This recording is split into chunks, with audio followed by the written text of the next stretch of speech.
It's been a really interesting couple months here, but I think a really productive couple months. It's given us an opportunity to really get back and do some projects that you probably haven't been able to do in the past, that you always are trying to find time for, maybe from a self-scout perspective, from a deep dive into your own playbook, really even your process of everything of how you approach things. Been a really interesting process in that regard. The NCAA has allowed us to do a bunch of different things with our players in terms of being able to meet with those guys and track those guys.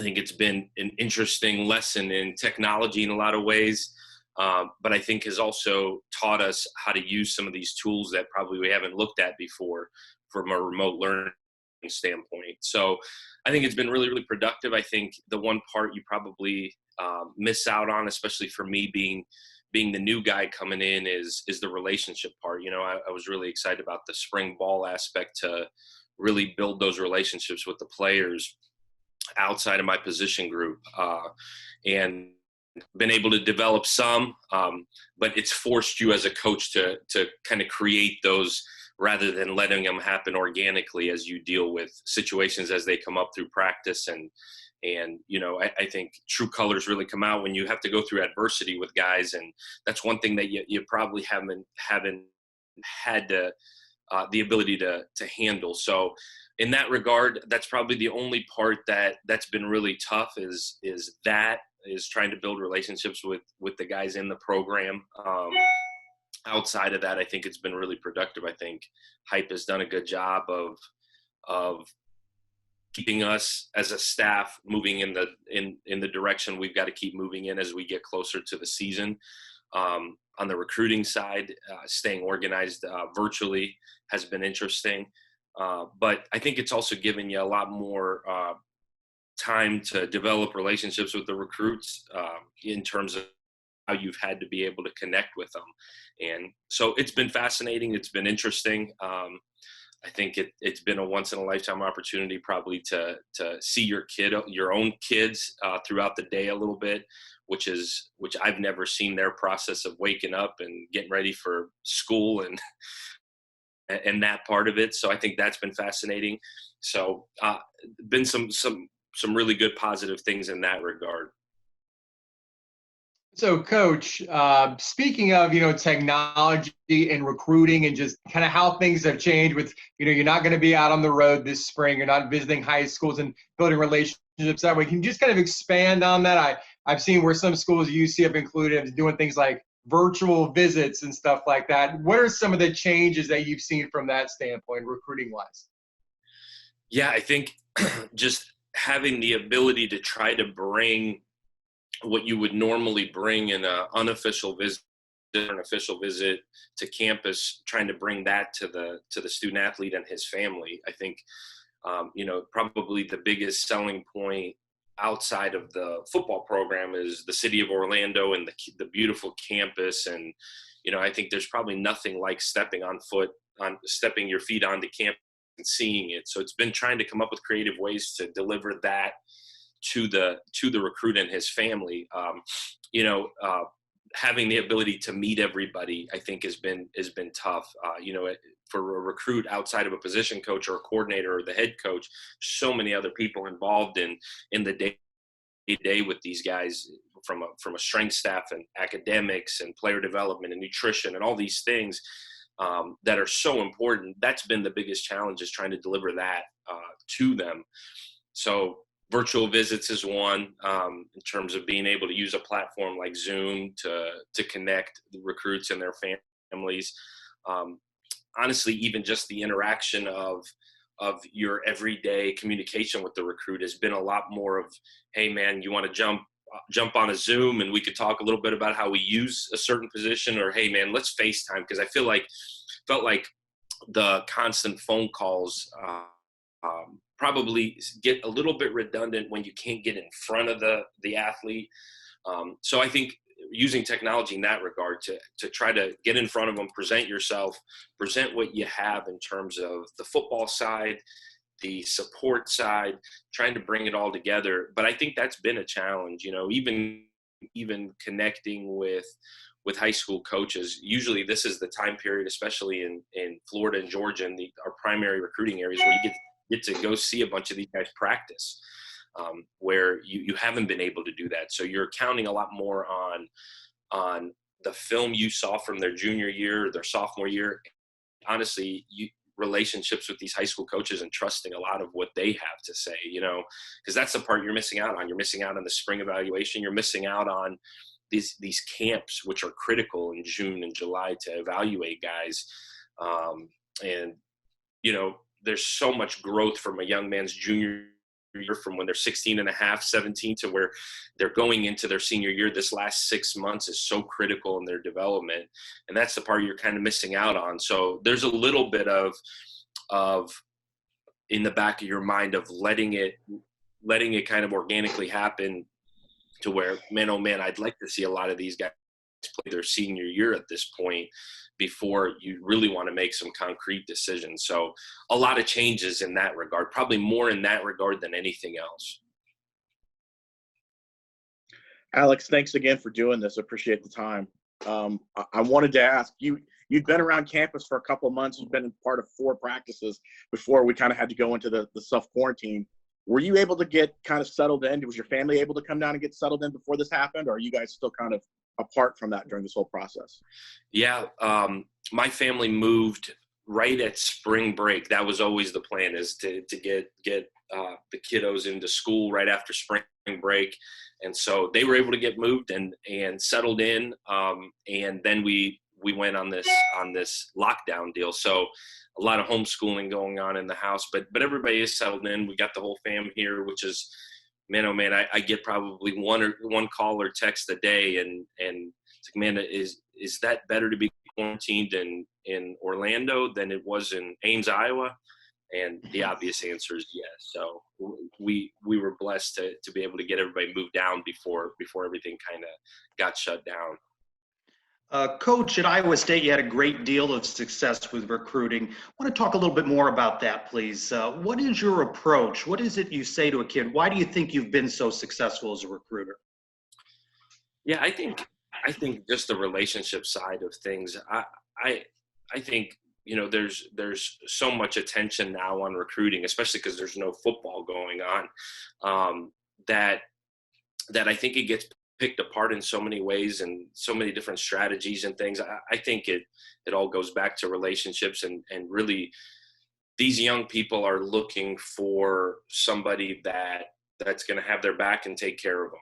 And I think I've always felt like if you can evaluate and narrow down exactly what you're looking for, and then go develop a genuine relationship. And obviously it goes both ways, and the young man's gotta like you, and you've got to like the young man and his family. But I think it just comes down to relationships, and those take time, and those have to happen organically. I think you can work really, really hard at it, in terms of you wake up every morning and think your players and recruiting, because obviously both are absolutely critically important. But I've always just thought, developing a relationship, working really hard at it, figuring out early who's going to help the young man make the decision, in terms of, is it a parent, is it a high school coach, is it maybe a mentor or a youth coach, or there's so many different situations as you deal with every young man, and just understanding that every young man is different. But I've always thought, just be yourself and really pour yourself into the young man, and you're not going to win them all, and that's okay. I think the biggest thing is continuing to find fits. The fit maybe in Ames, Iowa is going to be different than the fit here, from an athletic standpoint, just the style of offense or defense. But really location and your recruiting base is so different. The town is so different. The school is so different. And every place I've been, I think you got to figure out the place first. And that was honestly what probably the first month and a half took me, figure out the place, figure out the culture. Because it's all about fits schematically, fits culturally, So every place is different, but I think you just genuinely be yourself and work really hard at it.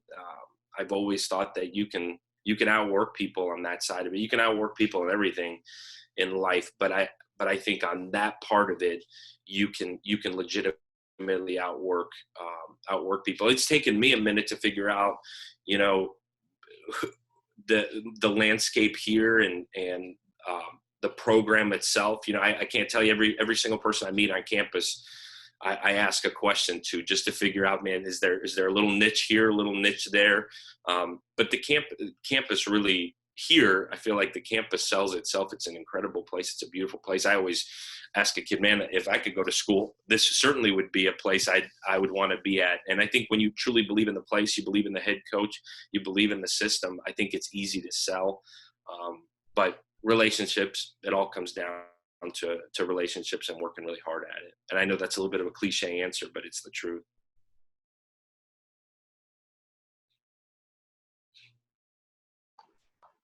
Is it me? Sorry, Dan. Hey, Coach, just wondering, the fact that you didn't really have much of a spring, and I know that's a huge time to evaluate guys as far as winning starting spots. How difficult is that? And then how important then becomes fall camp? And kind of, can you speak on the idea that a lot of jobs are going to be won in fall where maybe they would have been won previously in spring? Yeah. That is the biggest challenge, the evaluation side of it, especially the guys that didn't play a bunch last year or redshirted a year ago. Those are the ones that you really want to find out a lot about. You know, at my position, I had 2 freshmen come in mid-year that we were trying to evaluate on the O-line. We had a grad transfer come in that you really had to get a really good look at. The receivers, these young guys at those spots, those guys that redshirted or played a little bit, like what role can they have?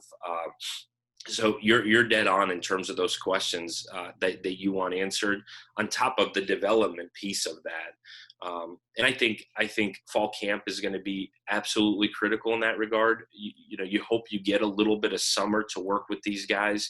We'll find that out as we go. But I think fall camp will be absolutely critical. It's going to be a really interesting mix of how fall camp is going to have to be handled in terms of you got to be really smart with these guys to prevent injuries, depending on how much time you have with them leading up to that. But at the same time, you got to strap it on and go a little bit to figure out when adversity hits, who's going to respond, you know? And so I think fall camp will absolutely be huge. Hopefully that month of July leading up to that will be huge. And honestly, you hope that those first couple of games you get to figure some things out as you ramp up to go into league play. But those first couple of games, you got to be ready to roll too. So there's going to be a very, very little feeling it out part. You know, these freshmen coming in, I think they are probably the ones that are affected the most because they don't get a full summer. You hope that by the time, you know, everything gets sorted out, whenever we're allowed to bring them back, we're really going to have to hit the ground running from a learning side to even give those guys a chance in fall camp. And now the NCAA has adjusted some rules where we are allowed to be with those guys. So at least from a learning side, you're getting 8 hours a week right now to put your plan in. As these guys are finishing up school, you're allowed to bring the young guys into your meetings and help them navigate through at least the learning part. Because I think if they can get the learning part down, go into fall camp, we can ramp it up really slowly in terms of making sure that the guys physically are safe and give those guys a chance. But you're dead on. I think that fall camp period is going to be really, really big from an evaluation standpoint of who's ready, who's not. Luckily for us, you know, I feel like on offense, you've got a really good feel for the guys coming back because we've got so many guys that have played a ton of football at almost every spot. So it's just a matter of figuring out you're too deep and who can be a rotational guy, who can really help you. But I also think you'll get some guys midway through the year that you probably weren't expecting that'll step up, which are those guys that you wanted to sort out in spring. So it'll be an interesting fall camp period for sure in that regard. Hey, Coach, thanks for doing this. Just wondering if you could take us through kind of what a typical work day for you is. I mean, there's so much structure. Are you putting in an 8 to 6? How much is meeting? How much is film and all that stuff? Yeah, that's a great question. I think it forced us to figure out you got to keep an organized day. I've always used a paper calendar. I've gone to using a digital calendar now to keep myself organized in the morning. A typical day, when we're allowed to meet with our players, which we're back in that period now, would be try to get up and get rolling in terms of get to your desk by 7:30. And get rolling in terms of writing any letters to recruits. I try to nail that out, try to set up an itinerary for the day. I've tried to use the morning primarily for football. So we've generally met as a staff 8:00, meet with our players around 9. Whether it's, we've been able to do like a wellness check period in terms of, hey, how's it going? Where are we at with these classes? How's just life in general at home? And then when we've been allowed to do football, it's been a mix of that and then an installation or a review of some sort. And that changed from when we were in a spring ball mode to now we're in summer installation mode, meaning getting ready for fall camp. And then you get done with that around 10:30 and spend the rest of the morning on some sort of football in terms of whether it's been working on our own installation, our plan for fall camp, our plan for staff responsibilities, our plan for how we want to attack the summer when we get back, some sort of football leading you up to the afternoon. And then in the afternoon, I've spent primarily the entire afternoon on recruiting. And that's been a mix of virtually recruiting the high school coaches, our areas, getting on the phone and as if you were going to a practice, calling the high school coach or a junior college coach and going through their guys one more time to make sure you didn't miss anything in January, how their period went, when they had the guys in February and March before they obviously went on this deal. And then a mix of having guys call you, calling guys, having Zoom meetings, having virtual visits. And at times that's stretched into the evening. At times it hasn't. And I think that's what's unique is that the kids that you're recruiting are also home, So it's been a matter of getting on the phone with them, getting on the phone with parents. I've done more FaceTimes with parents than I ever have before. And there's certain parents that are still working, actually real jobs in terms of in an office or at a workplace, and certain ones are working from home. So you've been able to fit that in, whether it's before 6-ish, after 6-ish. So you'd say most days would end in terms of walking away from your desk around 6:00, but you've got your phone and I've done a lot of nightly FaceTimes with parents, Zoom meetings with kids. So I would say 7:30 to 6:30 in terms of sitting in front of your computer, and trying to get some sort of physical activity in there before, or, we've done a little PE class in the pool at times, at lunch. I've tried to have lunch with my own kiddos, which I think has been awesome, like really, really awesome. I got 2 little ones.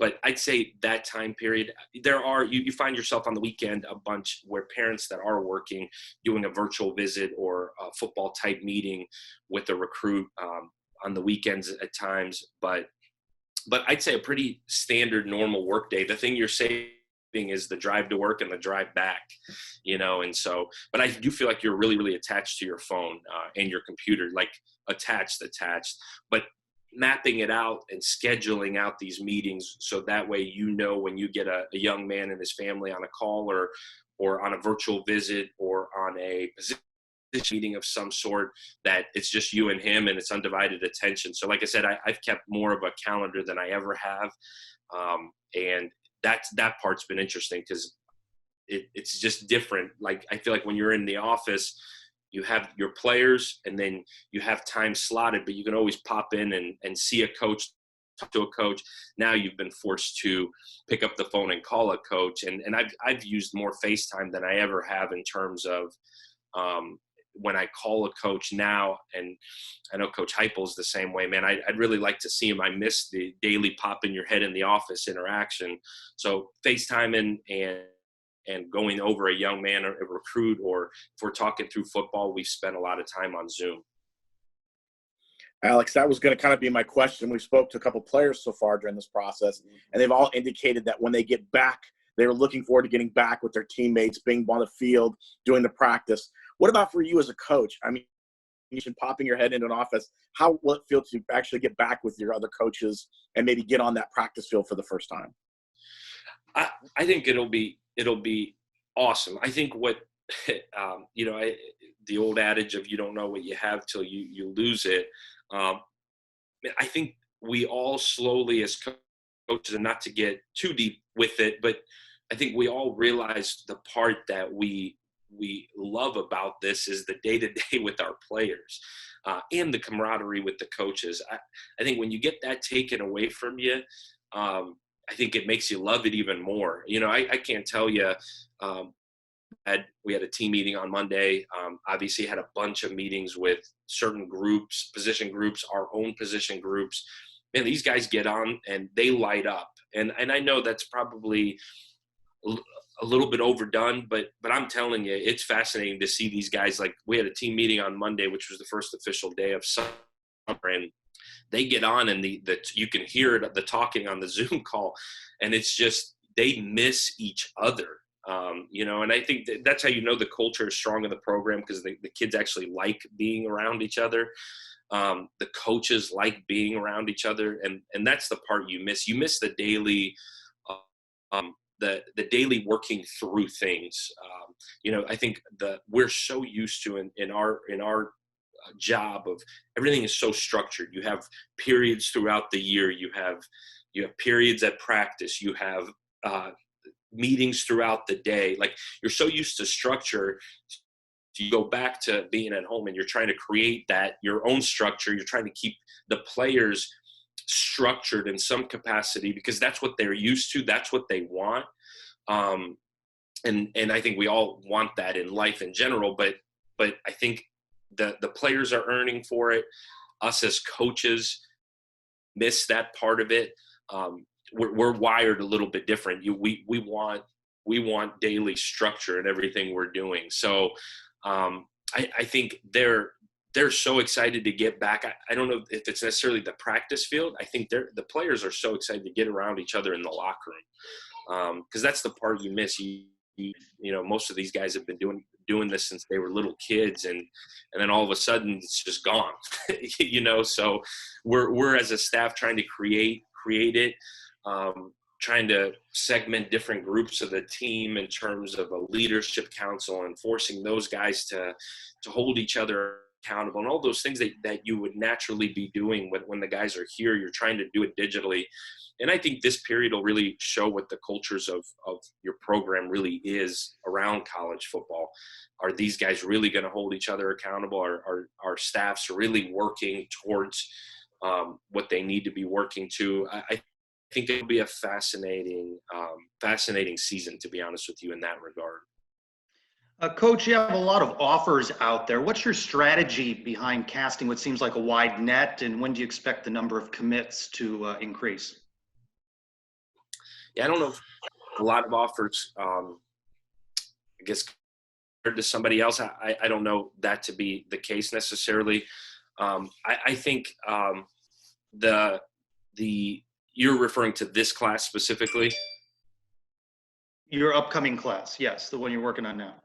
Gotcha. Yeah, it's a really good question. I don't know that we have more offers than anybody else. I think we're working through it as we need to, in terms of where we feel like we've got a great shot.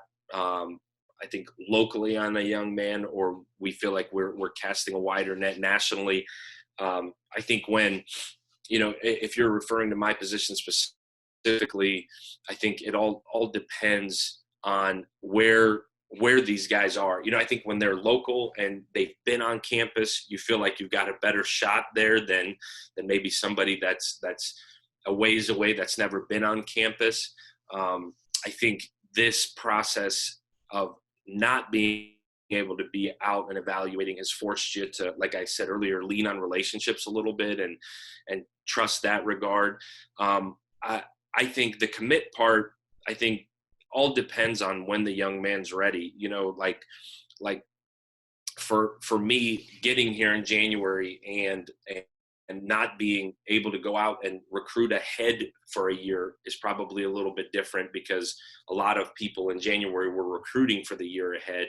We were trying to finish out this class with me just getting here. We still had some positions in need.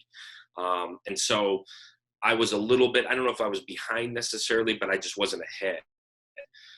So in terms of the commit part of it, I think when the guys are ready, they'll make their decision. I think a lot of guys were waiting, to be totally honest, were waiting for this June period to happen. We've had so many guys that were waiting to, hey, in June they were going to make an official visit or certainly unofficially come on campus, and we're waiting for that period.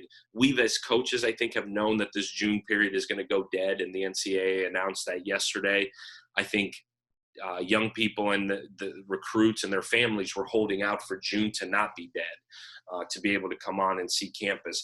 I think you're going to see, you've already seen an influx probably in the last week and a half. It feels like a bunch of guys are feeling like, man, oh man, spots are filling up. I got to make a decision.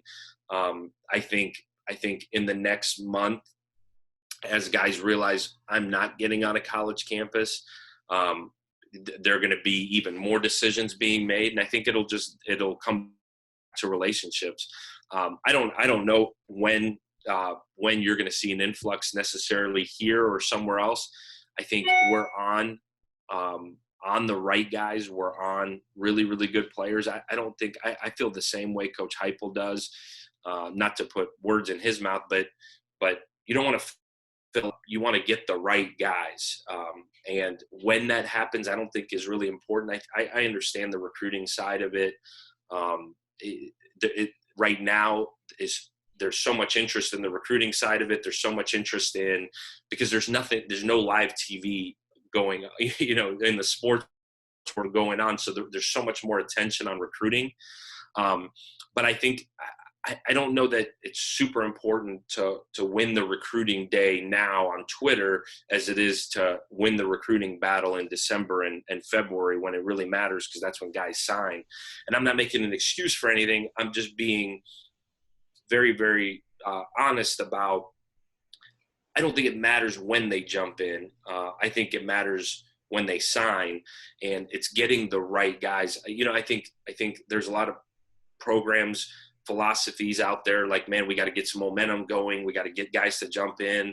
And then you end up not getting the guys you really wanted because you're not willing to wait. I think Coach Hype, I'm the same way, really patient to get the right guys and the right mix of guys. And we've got some really, really big needs at certain spots that we're in it with a lot of high end players. And it's just hanging on and working your tail off to get those guys before you ever say, man, we got to fill up at a spot. Thanks, Coach. Thank you. Time. Appreciate it. Thank you. All right. We'll see everybody. Thank you.